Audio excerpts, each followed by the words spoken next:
Genesis chapter 16, verse 13. Okay.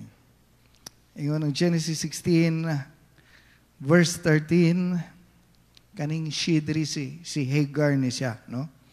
Ingon si Hagar, she gave this name to the Lord who spoke to her, "You are the God who sees me."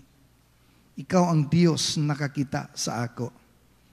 For she said, "I have now seen the one who sees me."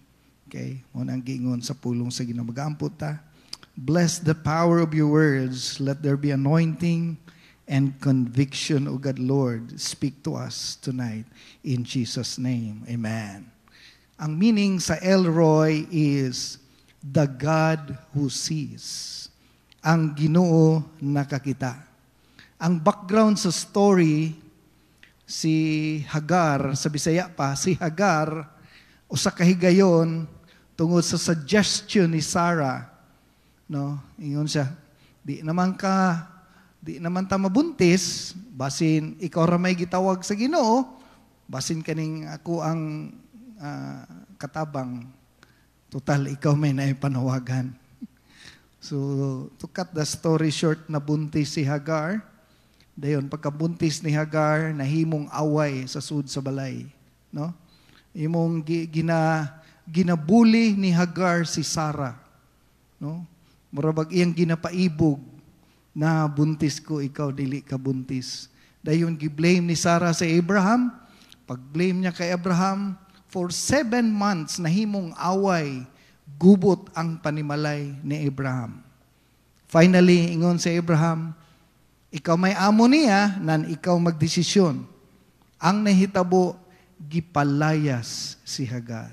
So si Hagar, manghigala, nagkaroon og depression, rejection, ang iyang kinabuhi, miserable, katabang lang siya, ugway makatabang sa iya. So ning layas or gipalayas, actually gipalayas siya. So samtang gahilak si Hagar, nga para siya, wa siya laing hope, wa siya laing madaganan, way laing pwedeng makatabang siya. Pagbaktas niya dito sa wilderness, ang wilderness, dako kay nag-roll sa to ang life, no? Ang uban sa to karon nag-undergo wilderness. Gahilak si Hagar, nagbitbit sa iyang baby sa sulod siyang tiyan, nga ang amahan si Abraham. Samtang nagpahulay siya dito, makita nato manghigala, nga ang Dios nakig-encounter kang Hagar. Ug mao ni diri manghigala, no, giingnan siya sa anghel, balik sa imong agalon. So we don't know kung unsang appearance sa angel this time, nabay pako or wala. Pero this time, nag-ingon si Hagar, I have seen the Lord. Kabalo mo nga nung ginganlan niya nag El Roi, kay na-feel niya ang gitawag nato, aware siya nga ang Ginoo nakakita dahil siya. No? Ang Ginoo nakasabot dahil siya, o ang Ginoo naglantaw siya. Ingon siya, El Roi, the God who sees.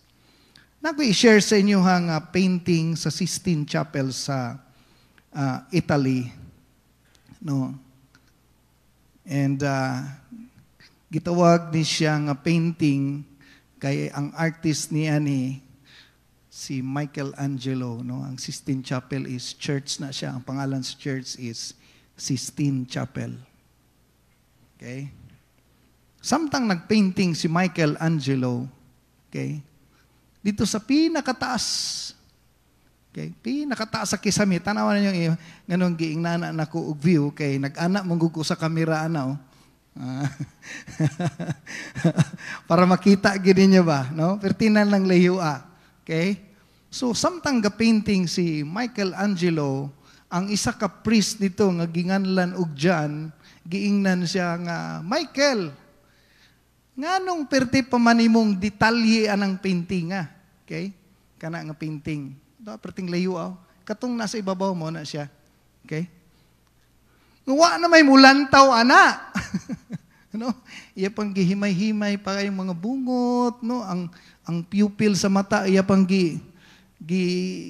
detail gid kayo niya. Ako pakita sa inyo ang closer picture. Okay, wala na siya. No, naka-focus na siya. Ang title ana is The Creation of Adam, painted by Michelangelo. Okay? So, makita nimo manghigala unsa siya nag-take time sa buhok, sa bungot, sa mata. Grabe. Ayaw na kaayog huruta imong oras diha. 4 years na gitrabaho. Okay? 4 years na gipainting. Total, wa na may mulantaw ana. Kabalo ka unsay tubag ni Michelangelo?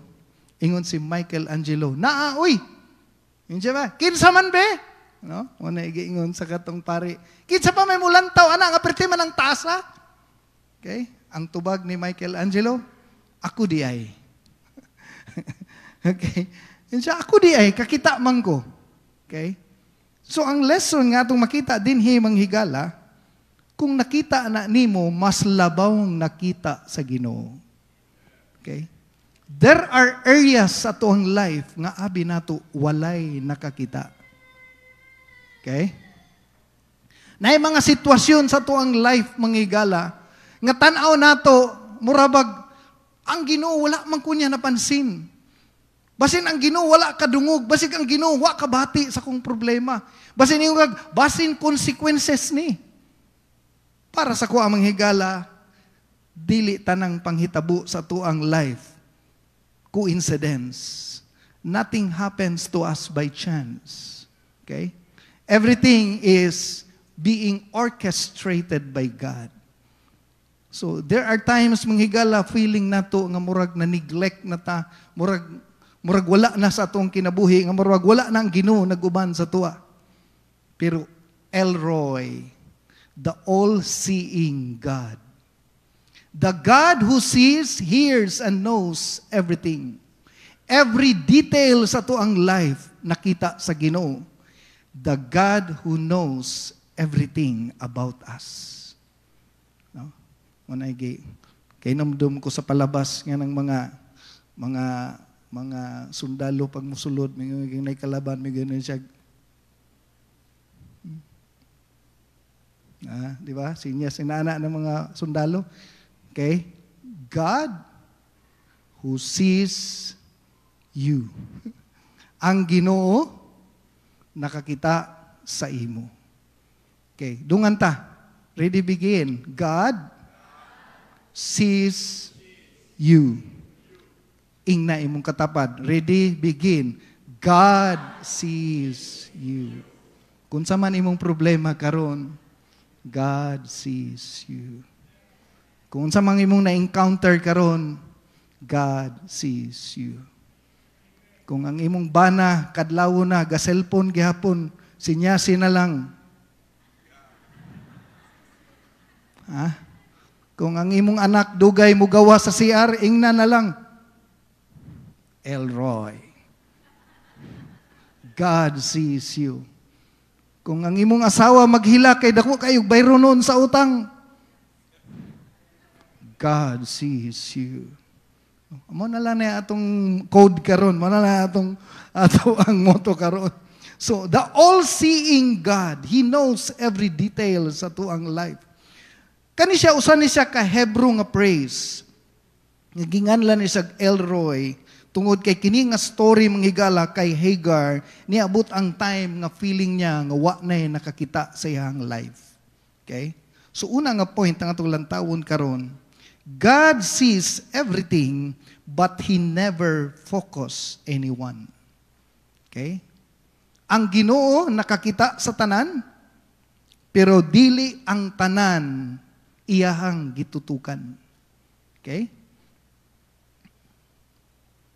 So, ang first point nga itong lantawon karon ng higala, the God who sees everything, but He never focus anyone. So, atong tanawon, i-differentiate na ito ng seeing o focusing. Seeing is a general awareness, but no concentration. Okay? Karon, Kita man tamutanan. Ang tawag ana, seeing. So di na ko mapansin sa inyo ha, o kinsa ang natulog, kinsa ang nag-take note, kinsa ang ga-cellphone, kinsa ang gatabi, no? Kay seeing raman ni siya. Pero kanang focusing, okay? Meaning specific akong lantaw sa usa ka person, no? Focusing.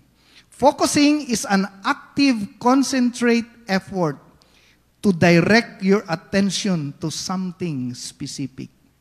Okay? Kung focus ko kay Rain, uy, wapo kag buhok ka, no? Naka-focus man ko sa iyaha, no? Pero kung wa ko naka-focus sa iyaha, di na ko siya mapansin. Okay? So ang Ginoo day mga higala, though He is the God of Elroy, but He never focused anyone. 1 Peter chapter 3 verse 12. Dungano na tugbasa, okay? 1 Peter 3:12, ready begin. For the eyes of the Lord are on the righteous, and His ears are open to their prayers, but the face of the Lord is against to those who do evil. Imagine, katong nagbuhat og dautan, di ilang mata, layo gyud ang mata sa Ginoo. But, okay, the eyes of the Lord, ang mata sa Ginoo, okay, are on the righteous. Once magbuhat lang kag tama, God has His eyes on you. Okay?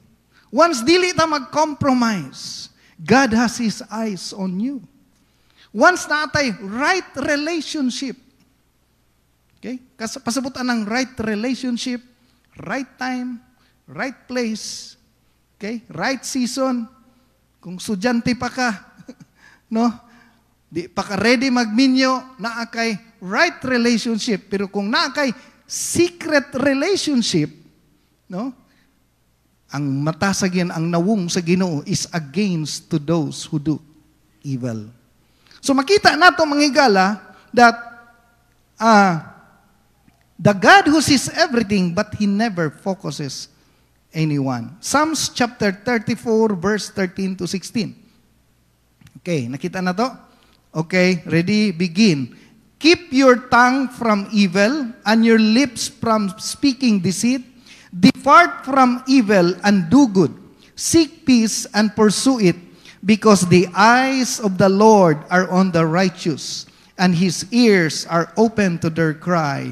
The face of the Lord is against to those who do evil, to cut off the remembrance of them from the earth. No, klaro kayo, no? The eyes of the Lord are on the righteous. Balik na sadta. God, hidungan ta, ready, begin. God sees you. Okay, ingay mo katabad. Surihay mo katabad, ready, begin. God sees you. Kung nagbuhat kag tama, nakita ka sa Ginoo. Kung wala ka ga-compromise, nakita ka sa Ginoo. Hallelujah. Proverbs chapter 5 verse 21.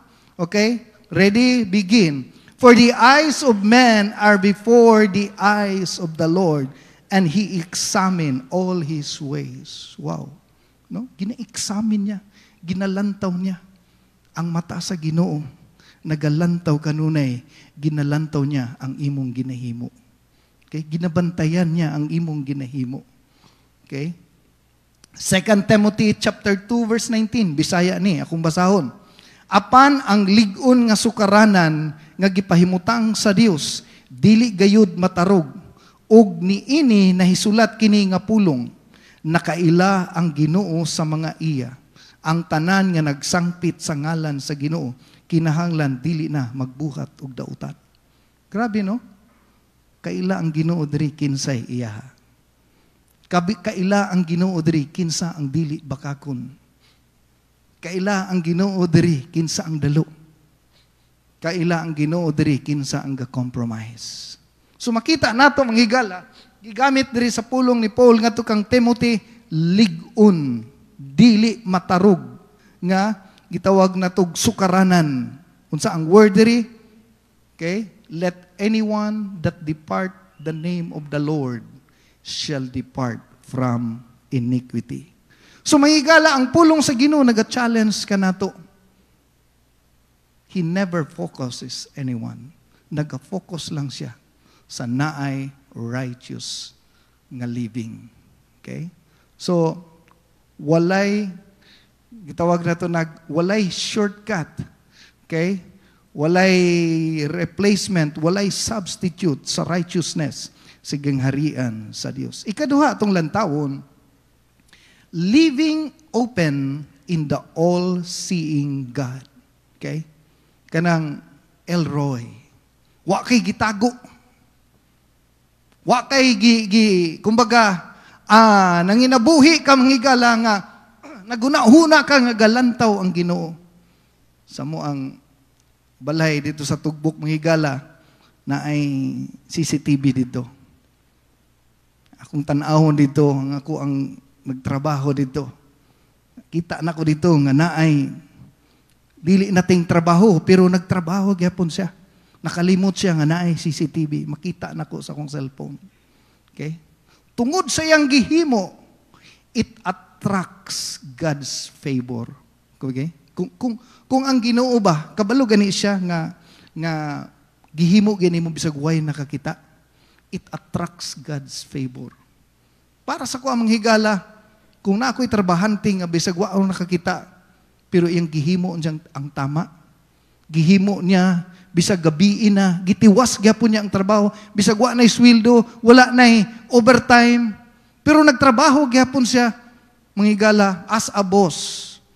Ang uban sa inyo ha, mga amo din kung makabalita ka nga bisag dili nitang trabaho, ilag yapong gitrabaho, di ba? It attracts sa ilang gihimo sa tuwa.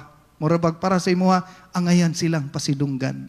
In the same way with God, living in the all-seeing God, it attracts God's favor.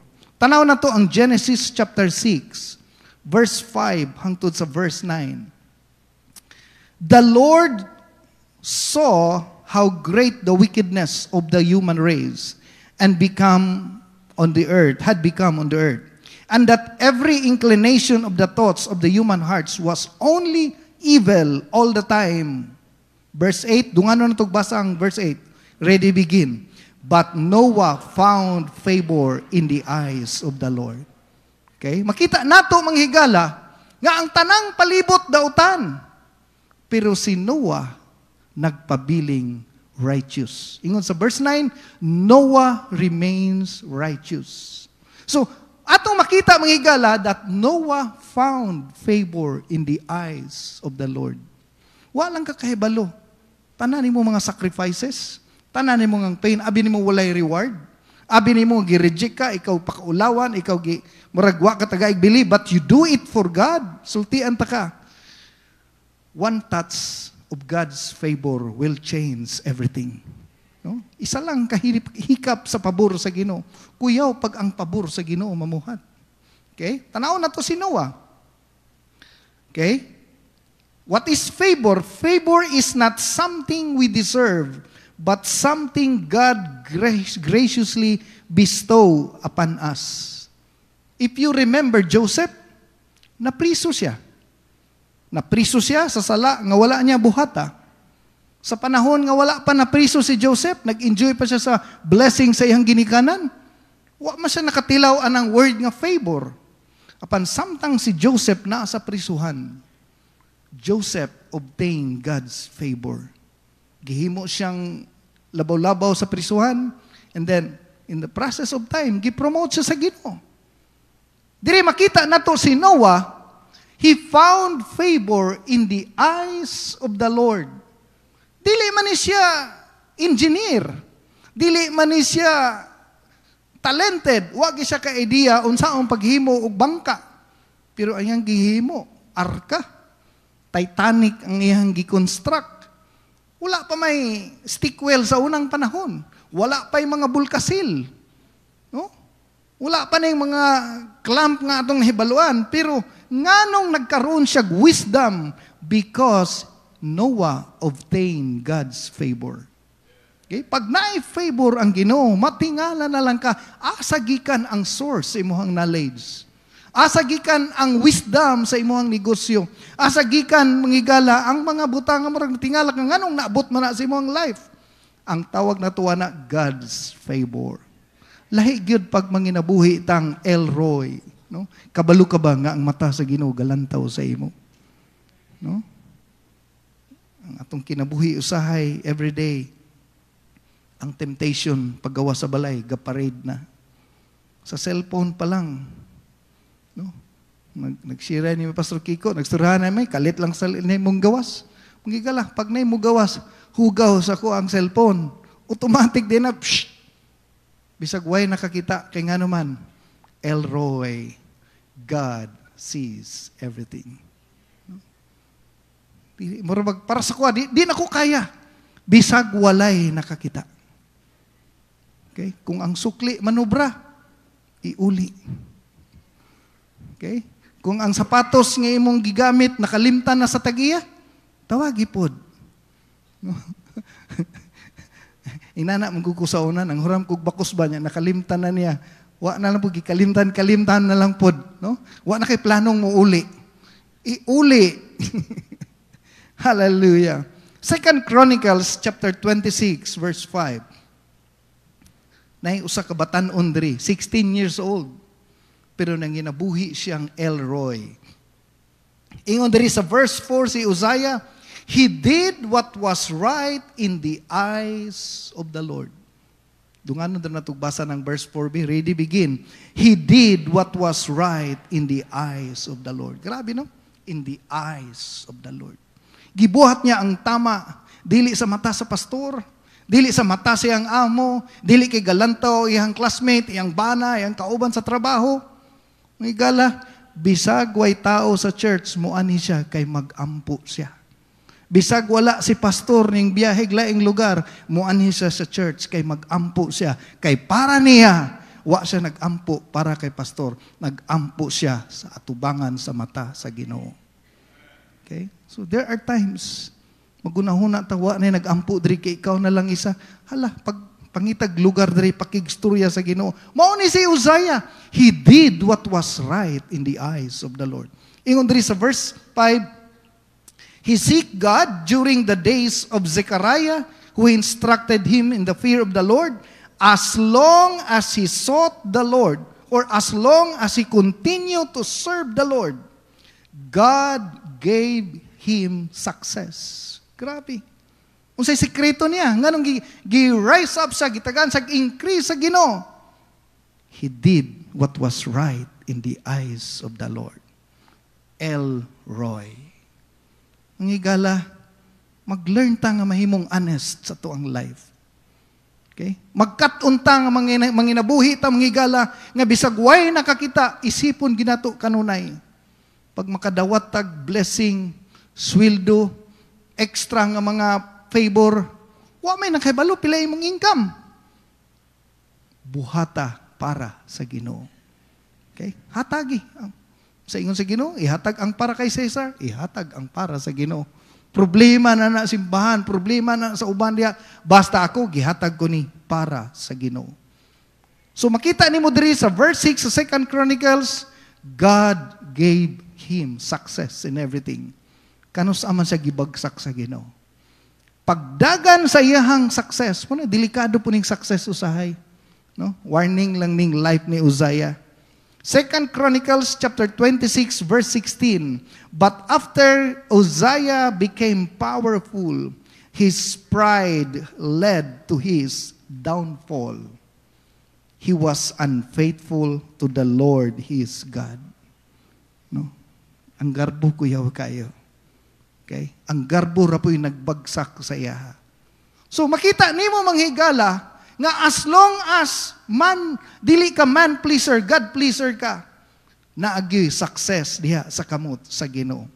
Colossians chapter 3 verse 22 to 24. Bondservants, obey in all things your masters according to the flesh, sa mga nanrabaho ni. Okay? Not with eye service. Okay? Dili kung naalay maglantaw. As men pleasers, but in sincerity of the heart, fearing God. Whatever you do, do it heartily as to the Lord and not unto men, knowing that from the Lord you will receive the reward, of the inheritance, for you serve the Lord Christ. Now, makita nato mga higala, kaning word nga eye service, ang Greek word niini is ophthalmodoleia. No? Gikan sa word optal, sa mata. Ang meaning sa ophthalmodoleia, service when the master is present. Mo-serve lang daw kung makakita ang amo. So sa mga nanrabaho, sa mga nay-amo, dili daw ta mga lagad nga eye service or ophthalmodoleia. Mutrabaho lang pag naay maglantaw, pero kung way maglantaw, di na mo trabaho. Okay? Mga sagbot sa atong palibot, kung nakakita ka nga na rapper sa kindi diha, way nakakita, punita na. Okay? Sa traffic light, pagkita nimo manghigala nga, stop niya, way nakakita. May tao ron, hingaw man, ritso na lang. Okay? No? Sa makunbiktahan lang, pero ako makunbiktahan man jud ko. No? Bahala na, hunong lang gyud gihapon. Kay dili na to na gihimo atubangan sa tao, kundi atubangan sa Dios. Ephesians chapter 6 verse 5 hangtod sa verse 8. Bondservants, be obedient to those who are your masters, according to the flesh with fear and trembling, in sincerity of the heart. Ingon diri sa verse 6, not with ophthalmodoleia, not with eye service. Lisod ba kayo magbuhat og tama manghigala pag walay nakakita? Lisod kaayo kay sometimes buutan ta pag naay maglantaw. Pero kung walay makakita manghigala sa atong mga pribadong kinabuhi, sa atong relasyon sa kaminyoon, sa atong paghinabo sa mga tao adlaw-adlaw nga atong ginatubang, sa ato ang social media karong panahon na manghigala, sa atong honesty sa ato ang work, manghigala in every aspect sa ato ang life. Ang Word of God nag-challenge sa ato not with eye service. Okay? God sees you. Ang Ginoo nakakita sa imo. Muna ingon si Michelangelo, no? Namay nakakita. Ingon tong pare. Kisa pa may mulantaw anak, nga perti man ang taasa. Sa ayo na kayo na sinsilyuhan ng mga buhok-buhok diha. Yun siya, ako di ay. Nakakita man ko. There are times kabalo ka nga naa kay sikrito. Kabalo ka nga naa kay mga private affairs. Kabalo ka nga naa kay mga tinago nga numero diha. Kabalo ka nga naa kay mga sikritong katchat sa imong classmate sa una. Kabalo ka nga naa kay mga meet up nga mga private relationship. Kabalo ka nga naa kay relationship nga mga unbelievers. And kabalo ka sa imong compromise. Kasi mingon ang pari sa imo, wa may nakakita. Actually, ikaw mismo nakakita. Ug labaw sa tanan, God sees you. Ingna mo katapad balik, ready begin. God sees you. Nakita sa Ginoo ang atong compromise. Nakita sa Ginoo ang mga sikrito. Okay? One time na ako'y gi-repair laptop. Christian siya sa laing church. Gidala niya ang laptop sa kuha. No? Tagalaing fellowship, kay kabalo siya nga, kabalo ko mag-reformat siyang laptop. Wa siya kay balo, nga pag i-reformat na ko iyang laptop, i-transfer na ko iyang hard disk, akong slave sa ako ang sariling computer, tanang sikreto nga area sa iyang hard disk, makita na ko. No? Guwapo kay title dito, Christian Sermon, pero pag abri na ko, oy, God sees you. Naa siya yung mga downloads, nga mga collections. Kasi pag uli na ko, ay pa siya naka-remember. Kabalog yung ko na ulaw, gid siya. Kabalog yung ko nga na ulaw, gid siya. Ako, sige lang. No? Sige lang. No? Patay mali lang po kunuhay ko nga wa ko kay balo. Okay? Ang point na to, mangigala, kita diri nga mga Christians, God sees everything, but He never focus anyone. Kung gusto ka mag-focus ang Ginoo sa imong life, do what is right. There is no substitute for righteousness. God sees you. Palakpakan na to, itong buhi nga Diyos. Duko na to itong mga ulo. Hallelujah.